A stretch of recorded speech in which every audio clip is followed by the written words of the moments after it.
Years ago, let's say the mid-1990s, I worked as a woodland firefighter while in the Army Reserves. I was a spotter, stationed in a giant fire tower in the middle of a national park. My job was just as it sounds.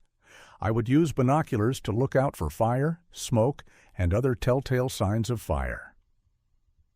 My nearest colleague was about 5 miles away.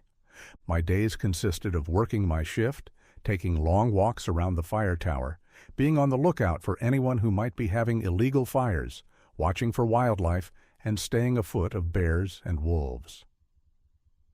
Our shifts worked on a 1-week on, 1-week off basis, so we slept in the towers and cooked our food there. One day, on one of my trips out for food in my Jeep, I came across an illegal bear trap. I had several ranger friends with me. We safely set off the trap and took it to the ranger station. Poaching is illegal in the park and carried a big fine even back then, along with some jail time, but it didn't stop the poachers from trying.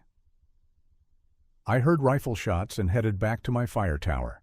We did have a rifle in the tower, but it was only to be used in case of emergency. A few months earlier, a fellow spotter had been mauled to death by a grizzly, so each tower had been outfitted with a rifle. I looked with my binoculars but didn't see anything out of the ordinary, so I radioed my coworker, Ben, an older guy in the adjacent tower, and he hadn't heard anything but had come across a few traps himself. That night, after dinner of franks and beans and toast, I was writing to my future wife when I heard the rumbling of a truck. Thinking it might be Ben, occasionally he made the trek over, and we would crack open a soda and chat for a bit. I was surprised to see 4 men with rifles get out of the truck. One was looking around and leaning against the truck, while the other 3 grabbed traps and began to set them. I grabbed my rifle and lantern and headed down the stairs. I was only 21 at the time, a farmer's son from rural Virginia, and even with 1 deployment behind me, I was naive. I should have called it in to the Rangers, but instead I thought I could talk some sense into 4 dangerous men. I barely got a, "Hey, what are you doing?" out of my mouth before I was roughly shoved by bare hands. My lantern fell and cracked, and my rifle was kicked away from me.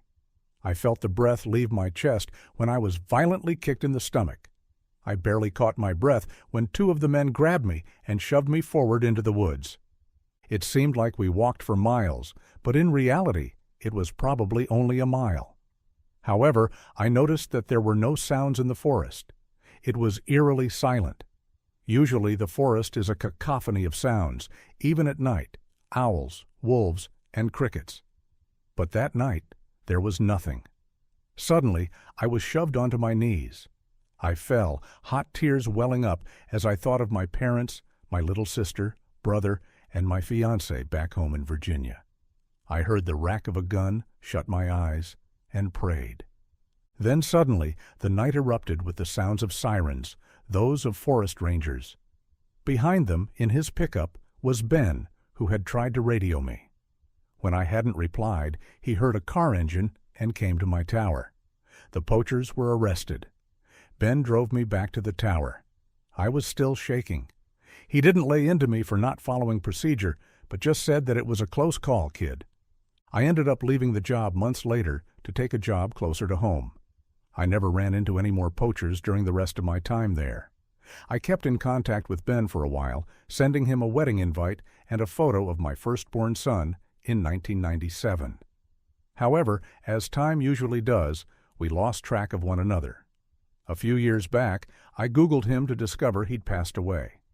He would have been 75 or so. I don't know whatever came of those poachers, but I know I never want to meet them again. Story 2. In the summer of 2012, I took a job as an expedition canoe guide on the Boundary Waters in northern Minnesota and southern Ontario. These are massive wilderness areas of lakes and lands. I was working for the Boy Scouts based in Moose Lake on the U.S. side. My job was to facilitate a fun and safe multi-day trip anywhere from 7 to 12 days out.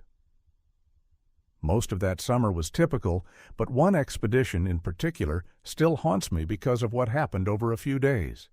Here is the account in full. My crew was on the younger side. There were 9 of us total, the maximum allowed, in a group per hour permit. There were 6 scouts, 2 adult supervisors, and myself. They wanted to do a 200-miler, but didn't have the physical ability, so we had to amend our route. They were bummed out, so I decided to take them to a waterfall called Eddy Falls. It's pretty flat up there, so a waterfall is somewhat rare, but that decision would end up putting us in the path of something. We visited the falls and camped nearby. That evening, I had the boys working on camp setup while the advisors worked on a fire for dinner.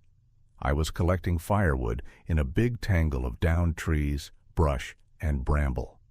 I could faintly hear the falls off to my left when, out of nowhere, I heard the most unearthly scream or roar that I've ever heard. It stopped me dead in my tracks, and I was completely frozen. The second scream was closer, the third even closer than that. I couldn't see anything due to the thickness of the brush, but whatever it was coming directly at me. By the fourth scream, I could feel it in my chest. I got nauseous and involuntarily barked at it.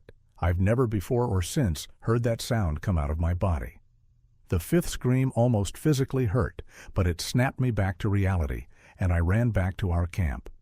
My crew had heard it too, but what was I to tell them? I claimed it was a boar, but there are no boars up there, and the advisors knew I was lying but didn't call my bluff.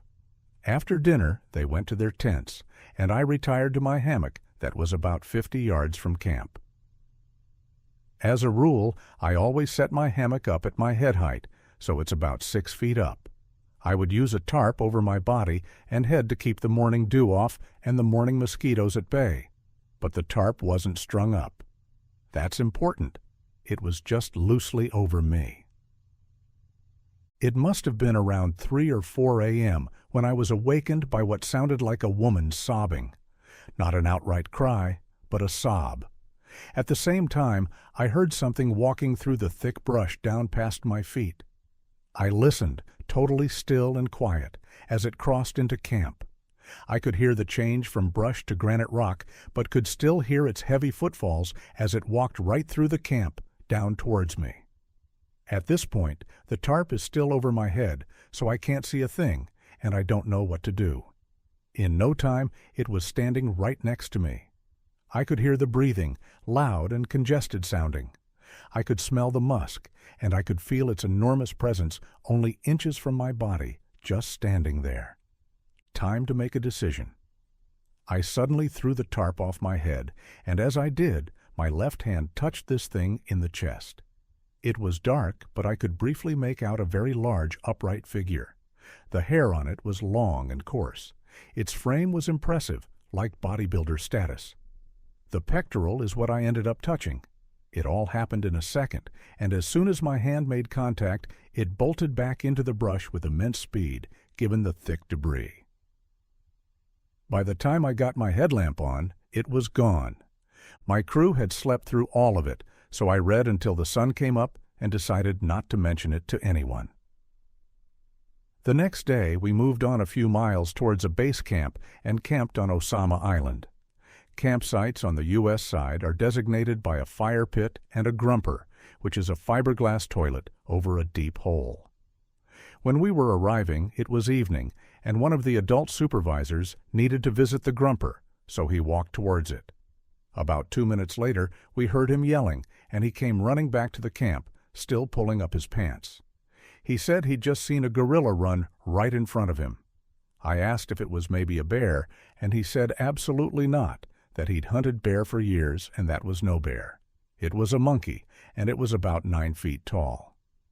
With this height estimate, I started imagining being back in my hammock.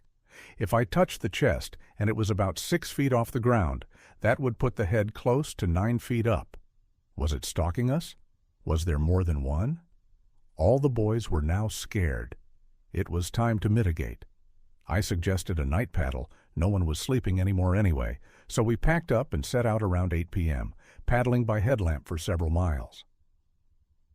My plan was to get back onto Moose Lake and camp very near to base so we could be the first crew off the water the following day. Moose Lake is connected to the Newfound Lake by a small pinch and a channel of water that's not very deep or wide. There's dark woods on both sides. We were right in the middle of the pinch when a rock the size of a baseball came flying out of the woods on the right side and narrowly missed the bow of the canoe I was steering. There's no cliff there. This thing was forcefully thrown at us from the tree line. At this, we paddled like hell. We paddled to the center of Moose Lake, tied all 3 canoes together, and sat out there all night. With the sunrise, we paddled back to base camp and ended our expedition. No one wanted to talk about what had happened, and I was okay with that. They left for Oklahoma the next day. After they left, I went to work a shift in the canoe yard, helping crews offload. My buddy Justin had just gotten back from a trip in the same area we'd been in. He was in Bear Loop. As I was helping him put the boat on the rack, I noticed that he had a distant look, almost a 1,000-yard stare. I asked him how his trip went. He said it was all good until they hit Knife Lake and Newfound Lake. He said that they were being messed with for a few nights on Knife and then had a rock thrown at them in the Newfound Pinch. Sure enough, for a solid 2 weeks after that, crews kept coming back from that area with very similar stories. One night, there was a crowd of us guys in the staff lodge swapping trail stories, and these encounters came up one after another: screams, rocks, sightings of apes. Then, from the back corner of the room, I heard a chuckle. It was one of the old veteran guides who'd been there for over a decade. All he said was, "It's about time somebody else seen one." I asked how long he'd known that they were there. He said he'd been encountering them for around 10 years now. Then he said, "They talk to me." This shocked me. "Like a language?" I asked. "No, they communicate telepathically. The less you acknowledge them, the less they'll bother you. But they can read you, and they like it when you're afraid. It's a game to them."